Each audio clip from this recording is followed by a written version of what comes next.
ஒரு அழகான அடர்ந்த காடு இருந்தது. அங்கு மான்கள், பறக்கும் குரங்குகள் என பல விலங்குகள் மகிழ்ச்சியாக வாழ்ந்து வந்தன. அந்த கூட்டத்தில் ஒரு குட்டி முயலும் இருந்தது. அது மிகவும் புத்திசாலி. ஆனால் அதே காட்டில் ஒரு கொடூரமான சிங்கம் இருந்தது. அது பசி எடுத்தால் கண்ணில் படும் விலங்குகளை எல்லாம் வேட்டையாடி தின்று தீர்த்துவிடும். இதனால் காட்டில் உள்ள விலங்குகள் அனைத்தும் பயந்து நடுங்கின. ஒரு நாள் விலங்குகள் அனைத்தும் ஒன்று கூடி சிங்கத்திடம் ஒரு ஒப்பந்தம் செய்தன. சிங்கராஜாவே, நீங்கள் எங்களை இப்படி வேட்டையாட வேண்டாம்.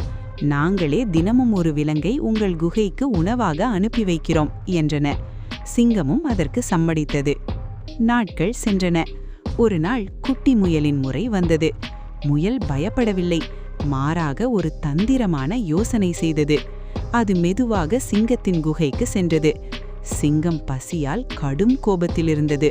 முயலை பார்த்ததும், ஏன் இவ்வளவு சிறிய முயலை அனுப்பினீர்கள்? அதுவும் ஏன் இவ்வளவு தாமதம் என்று கர்ஜித்தது. அதற்கு முயல் பணிவாக, சிங்கராஜாவே, நான் வரும் வழியில் வேறொரு பெரிய சிங்கம் என்னை தடுத்தது.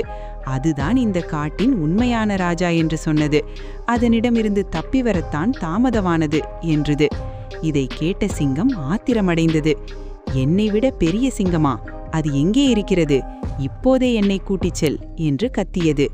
முயல் அந்த சிங்கத்தை ஒரு பழைய கிணற்றின் அருகே அழைத்து சென்றது.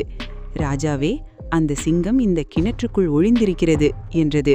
சிங்கம் கோபத்துடன் கிணற்றுக்குள் எட்டி பார்த்தது. தண்ணீரில் அதன் பிம்பமே தெரிந்தது. அதை மற்றொரு சிங்கம் என்று நினைத்த முட்டாள் சிங்கம் அதை கொல்ல கிணற்றுக்குள் குதித்தது. தண்ணீரில் மூழ்கி அந்த சிங்கம் மடிந்தது. குட்டி முயல் மகிழ்ச்சியுடன் காடு திரும்பியது.